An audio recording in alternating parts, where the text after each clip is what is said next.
नमस्कार। आप सभी का लकी शिक्षण संस्थान के YouTube चैनल पर हार्दिक स्वागत है। आज हम पढ़ने जा रहे हैं संधि, जो विद्यालयी शिक्षा, कॉलेज शिक्षा और प्रतियोगी परीक्षाओं के अंदर आने वाला एक महत्वपूर्ण विषय है और इनसे काफ़ी सवाल प्रतियोगी परीक्षाओं में पूछे जाते हैं। तो आज हम देखते हैं संधि का अर्थ, प्रकार, परिभाषा। संधि, जहां हम बात करते हैं संधि की परिभाषा की, तो संधि की परिभाषा जो है वो हम देखें, संधि दो शब्दों से मिलकर, दो वर्णों के मेल से उत्पन्न विकार को हम संधि कहते हैं। और संधि का शाब्दिक अर्थ जहां अपन बात करें तो संधि का शाब्दिक अर्थ होता है मेल या जोड़। संधि मेल का मतलब होता है मिलना, जोड़ का मतलब पास में आना। ठीक है, तो व्याकरण आपके यहाँ पे परिभाषा में आपके देखेंगे कि दो वर्णों का मेल होगा जिसमें स्वर और व्यंजन होंगे और उसमें विकार परिवर्तन उत्पन्न होगा। तो जहां हम संधि शब्द की जहां बात करें कि संधि शब्द कैसे बना है, उसके बारे में अगर हम बात करें तो सम, धन, धी, इन दो शब्दों से, दो पदों से मिलकर ये बना है। ये आपका प्रथम पद कहलाएगा, ये आपका द्वितीय पद कहलाएगा।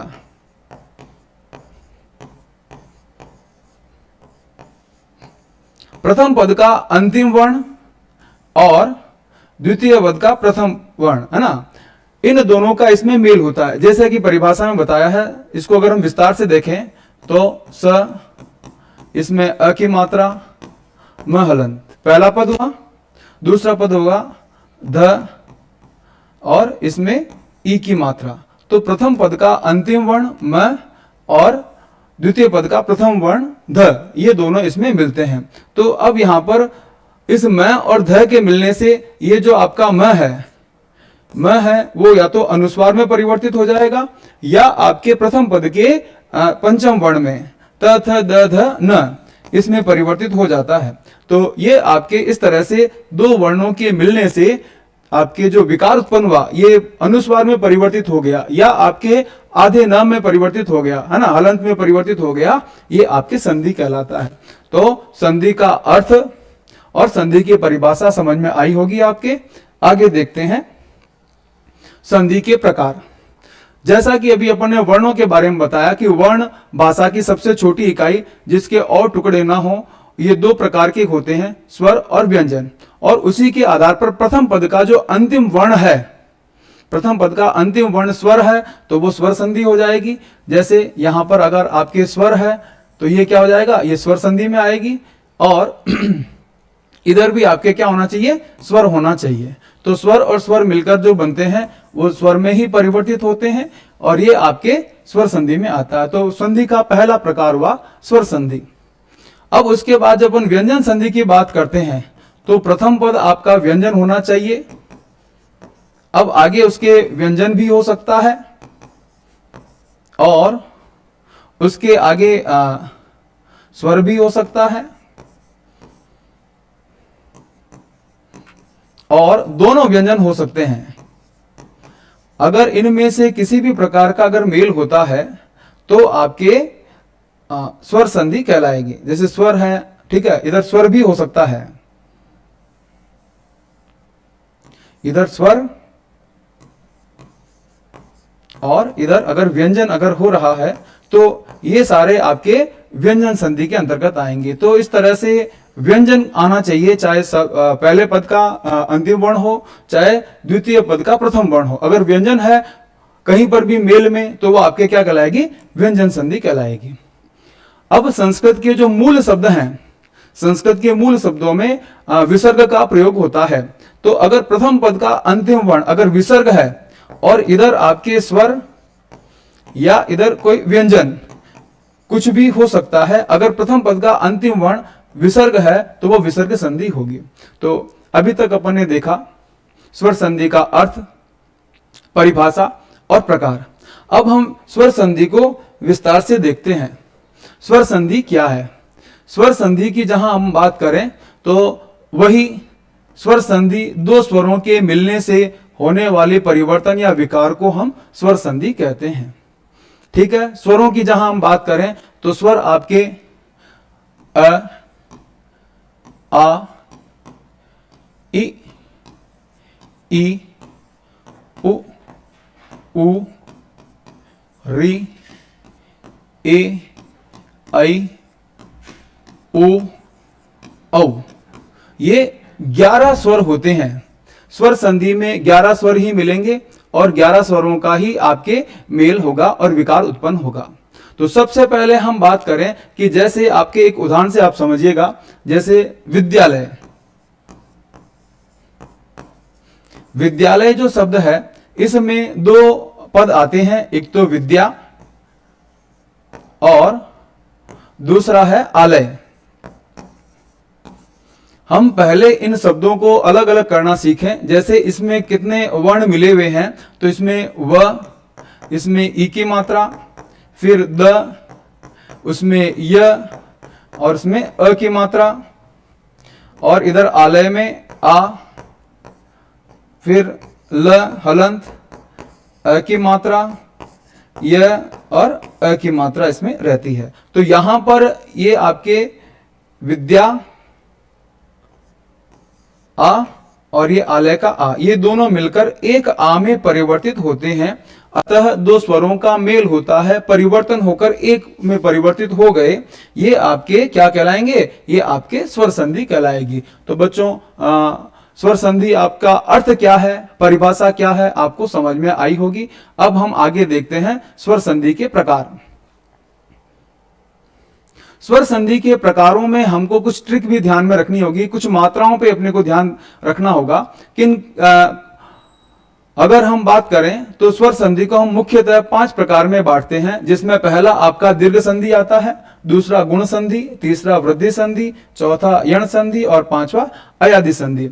इनकी ट्रिक कहें या मात्राएं कहें, अगर हम इनको थोड़ा सा ध्यान में रखें तो हम इनके बारे में अच्छे से जान सकते हैं। जैसे दीर्घ संधि में आ की मात्रा, बड़ी ई की मात्रा और बड़ी उ की मात्रा, समान सजातीय स्वर अगर साथ में आए और वो आपके दीर्घ में परिवर्तित हो जाते हैं तो वो आपके दीर्घ स्वर संधि होगी। आ की मात्रा बनेगी, बड़ी ई की मात्रा बनेगी और बड़ी उ की मात्रा बनेगी। तो हमें जहां संधि हो रही है वहां हमें ये चीज ध्यान रखनी है कि वहां आ बन रहा है, बड़ी ई बन रही है या बड़ा उ बन रहा है, परिवर्तन होने के बाद दीर्घ रूप हो रहा है, अतः वह दीर्घ संधि कहलाएगी। उसके बाद गुण की जहां बात करें तो गुण में एक मात्रा ए, ओ और अर, ये इसमें परिवर्तन होता है। और अगर अपन संधि जहां हो रही है, 2 वर्ण मिल रहे हैं, वहां एक मात्रा से ए हो गया, ओ हो गया, अर हो गया, अगर परिवर्तन हो रहा है तो वो आपके गुण संधि के अंतर्गत आएगा। गुणों में ही वृद्धि होती है तो अगली संधि होती है वृद्धि संधि। जो मात्राएं यहां पर एक मात्राएं हैं वहां पर आपके 2 मात्रा आएगी, ऐ और औ। इसमें अर वाला नियम लागू नहीं होगा, तो वहां पर ये वृद्धि संधि कहलाएगी। तो जहां 2 वर्ण मिलेंगे, 2 वर्ण कौन से? स्वर, स्वर मिलने के बाद आपके ऐ और औ अगर हो तो उनको अपन वृद्धि संधि में कहेंगे। ठीक है। यण संधि के अंदर अपन बात करें, यण में य, व और र, इसके पहले क्या रहेगा? आधा वर्ण अगर रहता है, क्या रहता है? आधा वर्ण। आधा वर्ण अगर रह रहा है अर्थात वो आपके कौन सी संधि होगी? यण संधि होगी। यण संधि के नियम जब अपन देखेंगे विस्तार से तो उसमें ई का य, उ का व और री का र होता है। तो कैसे परिवर्तन होता है ये अभी अपन आगे इसमें देखेंगे। अयादि संधि में पहचान की जहां अपन बात करते हैं, य व से पहले क्या आएगा? पूरा वर्ण आएगा। क्या आएगा? पूरा वर्ण आता है। तो वहां पर कौन सी संधि हो जाएगी? अयादि संधि हो जाएगी। यहां पर अय, आय, अव, आव, ये परिवर्तन होते हैं। तो यह और वह से पहले अगर पूरा वर्ण आता है तो वहां पे अयादि संधि होगी। ये हुआ इनका संक्षिप्त परिचय, या इसको अपन कह सकते हैं ट्रिक के रूप में, कि ट्रिक अपने को ध्यान में रखनी है कि आ, ई, उ ये मात्राएं आए तो दीर्घ संधि, ए, ओ अर आए तो गुण संधि, आई और औ आए तो वृद्धि संधि। यण संधि में य व र से पहले आधा वर्ण आता है और अयादि संधि में य व से पहले पूरा वर्ण आता है। ये इनकी पहचान के नियम हो गए। इनको अगर अपन समझें तो विस्तार से अब देखें तो पहला आपके कौन सा है, दीर्घ संधि। दीर्घ संधि की परिभाषा जहां अपन बात करें तो वही आपके दीर्घ में दो स्वरों का मिलता है, मिलना होता है, वर्ण मिलते हैं और परिवर्तन होता है, और वो दीर्घ में अगर हो रहा है तो वो दीर्घ संधि हो जाएगा। अब जब ह्रस्व या दीर्घ अ ई उ है ना, अ या आ, ई या ई, उ या उ, ये दोनों हों और इसके बाद में वापस वही अ या आ, ई या दीर्घ ई, उ या दीर्घ उ अगर मिलते हैं और परिवर्तन के बाद आपके दीर्घ आ में परिवर्तित होंगे या बड़ी ई में परिवर्तित होंगे या बड़े उ में परिवर्तित होंगे, तो वो परिवर्तन के बाद दीर्घ हो तो वो क्या कहलाएंगे, दीर्घ संधि कहलाते हैं। तो दीर्घ संधि के प्रमुख उदाहरण कौन कौन से हैं उनके बारे में अपन देखते हैं। ये वैसे प्रतियोगी परीक्षाओं में भी काफी प्रश्न पूछा जाता है और अपन जो है इसमें कुछ नियमों का, सिर्फ ये इन मात्राओं का ध्यान रखकर भी अपन इसको पहचान सकते हैं। देखिएगा, रवि ई की मात्रा छोटी और इंद्र ई की मात्रा छोटी, लेकिन जब परिवर्तन हुआ तो क्या हो गया, रविंद्र ई की मात्रा बड़ी बन गई है। तो ये ई की मात्रा बड़ी, ई की मात्रा देखकर अपन पहचान सकते हैं कि ये यहां पर दीर्घ संधि है। इसी तरह से संग्रह, संग्रह में क्या होगा, संग्रह में सम, ठीक है, सम धन अ ग र अ ह और अ, तो अंतिम वर्ण क्या हो गया, इसका अंतिम वर्ण हो गया अ, और आलय का क्या हो गया, आ। तो ये दोनों जो अ और आ मिलकर क्या बन गए, आ में परिवर्तित हो गए। ये आपके क्या कहलाता है, संग्रहालय। तो अ आ मिलकर आ बना। इसी तरह से महात्मा में आ की मात्रा, आत्मा के आ का वर्ण, ये दोनों मिलकर एक में परिवर्तित हो गए महात्मा। ठीक है, तो यहां दीर्घ ई बना, यहां आ बना, यहां वापस आ बनता है। तो महाधन आत्मा महात्मा। राम धन आचार्य, राम में क्या है, अ की मात्रा, आचार्य में क्या है, आ की मात्रा, दोनों मिलकर क्या बने, आ की मात्रा में परिवर्तित हुए, दीर्घ रूप बना, इसलिए इसको अपन क्या कहते हैं, दीर्घ स्वर संधि। इसी तरह से उ का परिवर्तन देखिएगा, भानु उ की मात्रा छोटी और उदय उ की मात्रा छोटी, और बनने के बाद क्या बना, बड़ा उ बना, भानुदय। भानुदय में उ की मात्रा बड़ी आती है। ये आपके संधि में जो नियम है, इन नियमों के साथ साथ बहुत सी बार ये शब्द कहां पर, शब्द शुद्धि और वाक्य शुद्धि के अंदर भी आते हैं। तो उनमें अपने को ये ध्यान रखना है, जैसे रविंद्र है, ई की मात्रा बड़ी आती है, भानुदय है, उ की मात्रा बड़ी आती है। तो इनको अपन ध्यान में रखकर आगे दूसरे व्याकरण संबंधी प्रश्नों को भी अपन अच्छे से हल कर सकते हैं। दीर्घ संधि के बाद हम बात करते हैं गुण संधि की। गुण संधि की परिभाषा क्या है, दो स्वर मिलते हैं और उसे अपन गुण संधि कहते हैं। जब दो स्वर मिलते हैं उनमें एक स्वर का तो क्या होगा, लोप होगा, और दूसरे का क्या होगा, दूसरा अपना गुण परिवर्तित कर देगा, ह्रस्व या दीर्घ उसमें परिवर्तित हो जाता है। इसे अपन गुण संधि कहते हैं। इसके कुछ नियम हैं, उन नियमों के बारे में अपन विस्तार से देखते हैं। पहला नियम क्या है, अ या आ के बाद में यदि ई आता है तो ए में परिवर्तित हो जाता है। तो सीधा सा नियम है, अ या आ, उसके बाद में आपके ई या ई, तो वो ए में परिवर्तित होगा। ठीक है, जैसे राम, राम में क्या हुआ, विच्छेद, इसको विस्तार अगर अपन करें, रा म, और इसमें क्या है, ये अ मिला हुआ है, म में क्या मिला हुआ है, अ, और ईश्वर में ये ई मिला हुआ है। ठीक है, तो ये आपके ईश्वर, अ और ई दोनों मिलते हैं और क्या बन रहे हैं, ए बन रहा है, मतलब एक मात्रा परिवर्तित हो रही है। जैसा कि अभी अपन ने पहले भी देखा, गुण में ए, ओ और अर। ठीक है, तो ये आपके ए, ओ और अर जो है, इसको अपने को ध्यान में रखना है कि ये जो आपके मात्राएं हैं, इन मात्राओं को अगर अपन ध्यान में रखते हैं, जैसे एक ही मात्रा आ गया रामेश्वर, तो ये राम धन ईश्वर रामेश्वर। फिर गंगा आ की मात्रा, ईश्वर ई की मात्रा, और ये गंगेश्वर। ठीक है, यहां पर भी ए बना, गंगा धन ईश्वर गंगेश्वर। फिर पुरुष धन ईश पुरुषेश एश है ना, तो पुरुष ये क्या हो गया, ये एक ही मात्रा में परिवर्तित हुआ। तो इस तरह से आपके गुण संधि में एक मात्रा बनती है, ए बनता है। पहला नियम आपको समझ में आया होगा, ये ए वाला नियम। नेक्स्ट अगला नियम है आपके ओ का नियम। ओ का नियम में सीधी सी बात आती है कि वहां पर भी वो अ या आ होगा, अ या आ, उसके बाद में ऊ या बड़ा ऊ आता है तो वो ओ में परिवर्तित होता है, ओ की मात्रा में बदल जाता है। तो दूसरा नियम ओ वाला नियम यहां पर आएगा। जैसे राम, इसमें अ आ गया, राम में क्या आ गया, म हलंत और उपवन का क्या हो गया, ऊ। तो ये दोनों मिलकर क्या बन गया, ओ में परिवर्तित हो गए। तो मतलब राम धन उपवन रामोपवन, ओ की मात्रा हो गई, एक मात्रा हो गई। अगला उदाहरण देखते हैं अपन, जैसे गंगा आ की मात्रा, गंगा आ प्लस उद्भव उ, तो ये दोनों क्या बन गए, ओ में परिवर्तित हो गए। तो क्या हो गया, गंगा धन उद्भव गंगोद्भव, ओ की मात्रा आ गई।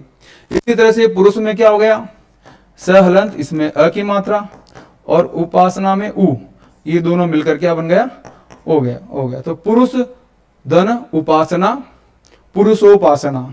तो ये आपके ओ जो दिख रहा है, ये ओ गुण संधि का दूसरा नियम है, ए हुआ और ओ हुआ। आपको समझ में आया होगा। जब भी संधि पहचानने की बात आती है, यदि ओ की मात्रा अगर कहीं आ रही है तो इसका मतलब ही आपके गुण संधि है, गुण संधि का दूसरा नियम है।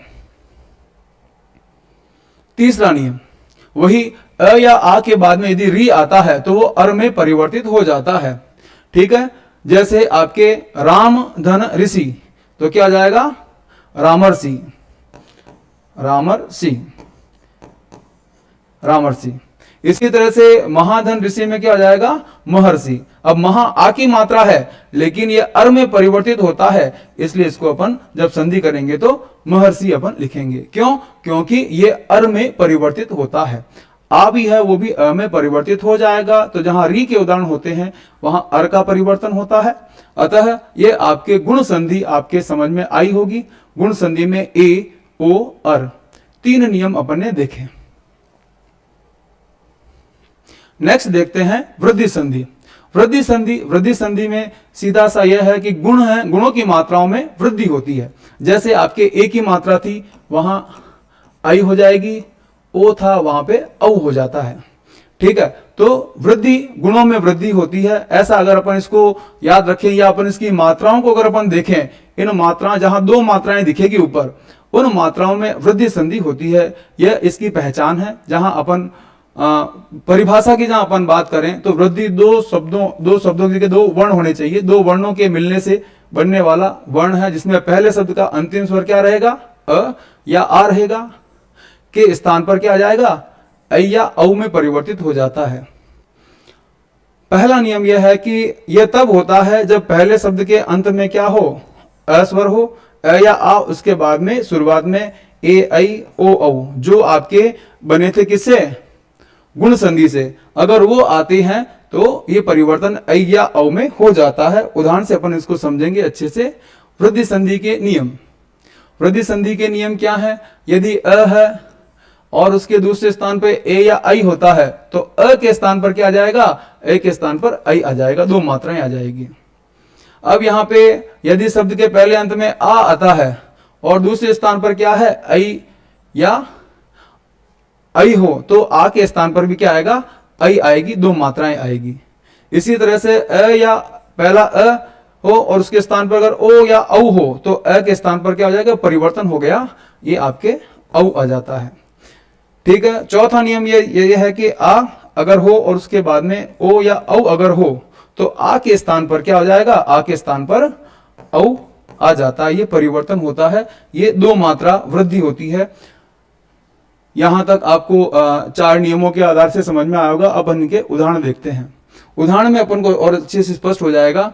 जैसे एक धन एक, एक धन एक, क के अंदर अ की मात्रा, और ए, एक का एक, तो ये दोनों मिलकर क्या बन गया, ये बन गया आई बन गया, और इसकी दो मात्रा लगती है, तो एक धन एक एकैक्य।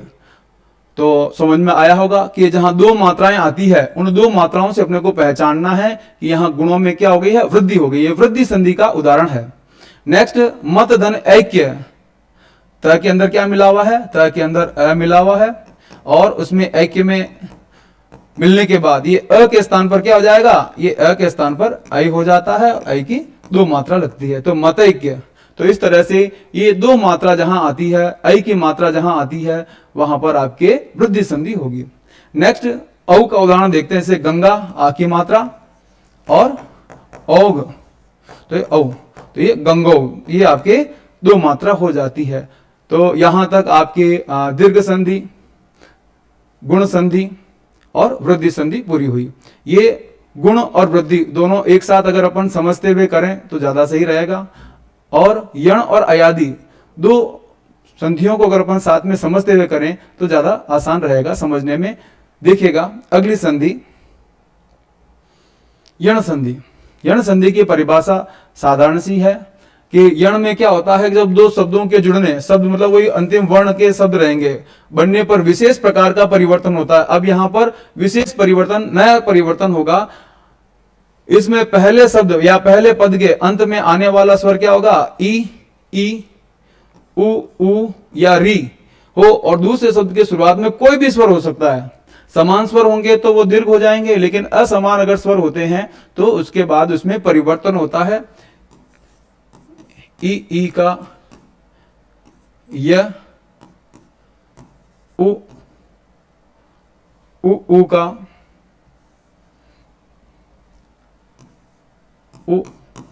उ का व, और री का र हो जाता है। ठीक है, तो ये नए परिवर्तन होते हैं, नया विकार उत्पन्न होता है, तो वहां पर ये यण संधि होती है। तो अपने को ये ध्यान रखना है कि य व र से पहले अगर आधा वर्ण आता है, कौन सा वर्ण, आधा वर्ण अगर आता है, और तो पहचानने में अपने को आसानी रहेगी कि यहां पर संधि कौन सी है, यण संधि है। नियम देखेंगे इनके।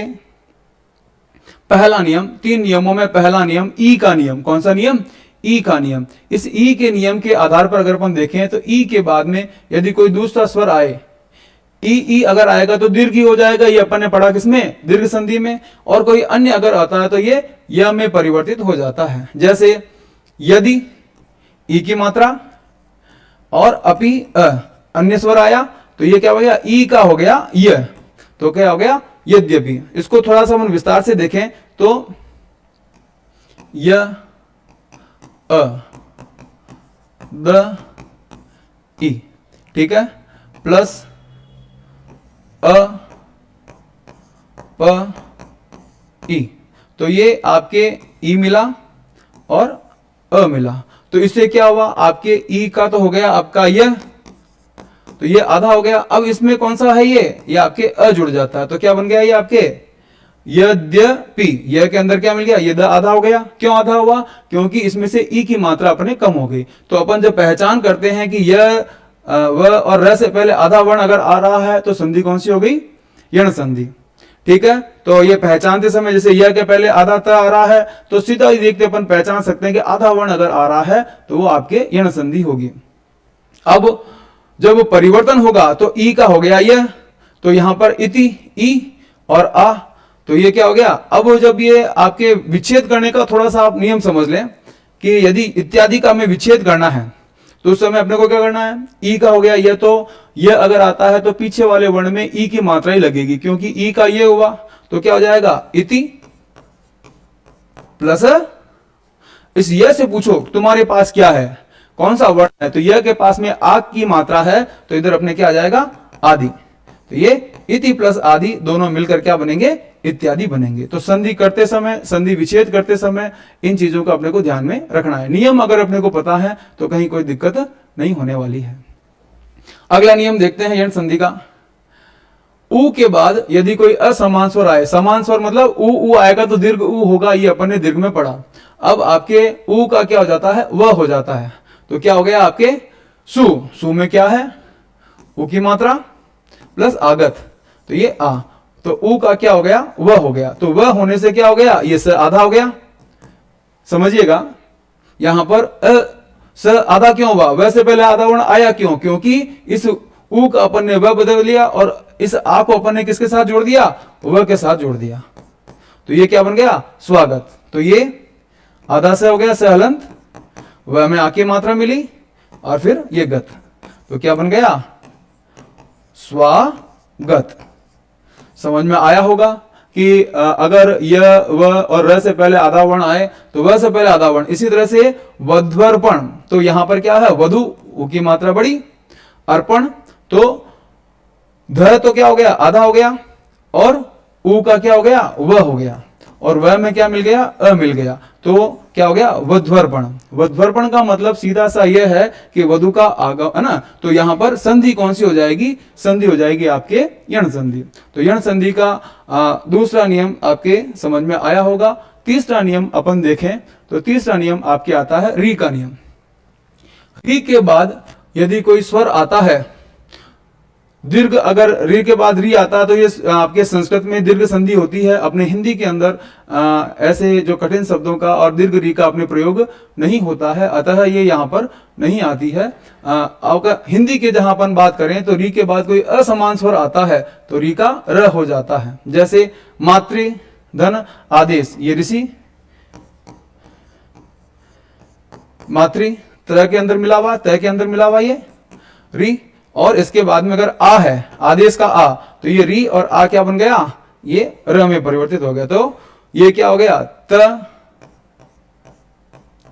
प्लस र और क्या हो गया, आ, तो क्या बन गया, ये त्रा बन गया। तो इस तरह से मात्रादेश बन गया। मातृ धन आदेश क्या बन गया, मात्रादेश बन गया। इसी तरह से जब अपन बात करें त्र मात्राज्ञा, तो मात्राज्ञा में क्या त्र आता है, तो त्र में क्या है, त्र में त्र आधा और र पूरा है, ठीक है, और यहां त्रा में क्या हो गया, त्रा हो गया। तो अब यहां पे र से पहले आधा वर्ण जब अपन विच्छेद करें तो क्या हो जाएगा, त्र के अंदर क्या लगाएंगे, आधे वर्ण में री की मात्रा लगाएंगे, मातृ धन, यहां पर क्या है, आज्ञा, तो क्या हो जाएगा, आ और ज्ञा, क्या बन जाएगा, मात्राज्ञा। तो यहां पर तीसरा नियम आपको समझ में आया होगा कि अगर आपके त्र दिख रहा है या आपके कोई र से पहले कोई आधा वर्ण अगर आ रहा है तो उसको अपन क्या करना है, उसको री में परिवर्तित कर देना है। इसी तरह से आपके ये गुण संधि के तीनों नियम, य व और र का नियम आपको समझ में आया होगा।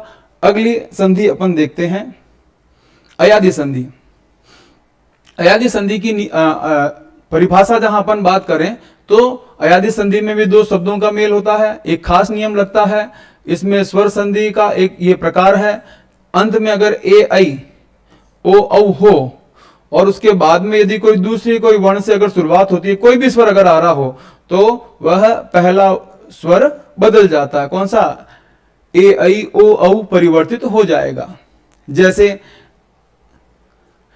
इसमें पहला नियम क्या रहेगा, अय आय, अव आव। समझना इस नियम को, यह और वह से पहले पूरा वर्ण, अभी अपन ने शुरू में पढ़ा था, परिचय के अंदर बताया मैंने कि यहाँ पे आधे वर्ण की जगह पूरा वर्ण आता है, और पूरे वर्ण के अगर आगे अगर एक मात्रा है, अ है या आ है, अगर अ है तो एक मात्रा लगेगी और आ है तो दो मात्रा लगेगी। ऐसा अपने को ध्यान में रखना है, पहचान के लिए अपने को ध्यान रखना है कि यह वह से पहले पूरा वर्ण आता है, ठीक है। इसके पहला नियम क्या है, पहला नियम देखिएगा, यदि ए आता है, इसके अ ई उ या कोई अन्य कोई स्वर अगर आए तो वो आई में बदलेगा, और यदि आई है मतलब दो मात्रा, एक मात्रा और दो मात्रा, ठीक है, तो ये एक मात्रा अगर है तो किसमें, आई में, और दो मात्रा है तो आय में परिवर्तित होगा। अभी अपन उदाहरण से इसको और अच्छे से समझेंगे। और इसी तरह से ओ के बाद कोई अन्य स्वर अगर आता है तो क्या बनेगा, ये ओ है वो किस में बदलेगा, वो बनेगा औ में। और यदि आपके औ आता है, अर्थात यहां पर भी दो मात्रा अगर आती है तो वो किस में बदलेगी, आव में परिवर्तित होगा। तो सीधा सा ध्यान रखना है, य व से पहले पूरा वर्ण। अब इनके उदाहरण से अपन इसको अच्छे से समझेंगे। जैसे आपके उदाहरण के लिए नाविक, नाविक शब्द अपन देखते हैं। पहले तो अपने को देखना है कि वह से पहले पूरा वर्ण है नाविक को, नाविक शब्द वह से पहले पूरा वर्ण, ठीक है, समझ में आया। और अगर वह नाविक अगर संधि विच्छेद करनी है तो जो पहला वर्ण है न लिखा, आ की मात्रा है तो इसमें क्या करेंगे, औ की मात्रा लगा देंगे, नौ। और वह से पूछेंगे तुम्हारे पास क्या है, वह से पूछे हमने कि वह के पास ई की मात्रा है, तो अपन विच्छेद करते समय क्या करेंगे, इक लिख देंगे, तो नौ धन इक नाविक बना।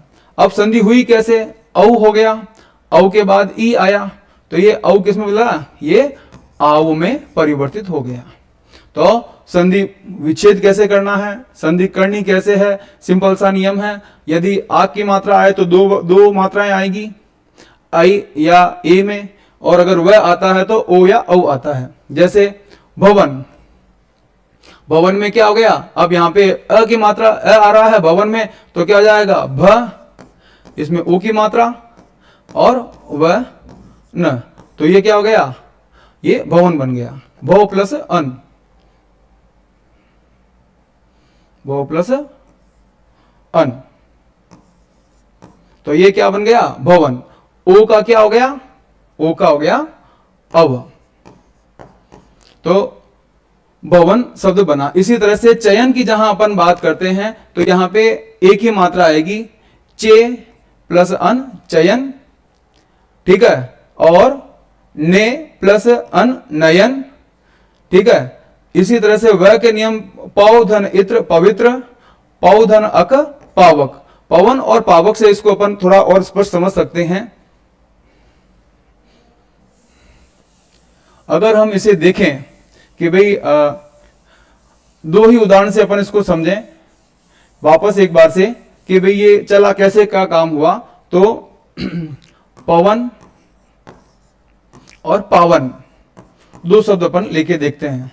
जैसे पवन है तो प में पहले क्या है, अ की मात्रा है, तो ये क्या हो जाएगा, प हो जाएगा, क्या हो जाएगा, प हो जाएगा, क्योंकि अ है इसलिए एक मात्रा। फिर वह से पूछा तुम्हारे पास क्या है, अ, तो प प्लस अन क्या हो गया, पावन। इसी तरह पावन आता है तो इसमें क्या हो जाएगा, आ की मात्रा आ रही है, तो यहां पे दो मात्रा आ जाएगी, पौ प्लस अन, तो ये क्या बनेगा, पावन बनेगा। तो ये सारे उदाहरण अपन ने देखे अयादि संधि के, नाविक, भवन, चयन, पवित्र, पावक, नयन। तो इन सब में आपके य और वह से पहले पूरा वर्ण है, और पूरा वर्ण होने के साथ साथ आपके जहां अपन बात करें तो हमारा जो संधि का जो प्रकरण है जिसमें स्वर संधि, ये अपने यहीं पर समाप्त होता है। आगे हम अगले सीरीज के अंदर व्यंजन संधि और विसर्ग संधि के बारे में विस्तार से देखेंगे। आप सभी का वीडियो देखने के लिए धन्यवाद। लाइक करें, सब्सक्राइब करें और कमेंट करके बताएं। धन्यवाद।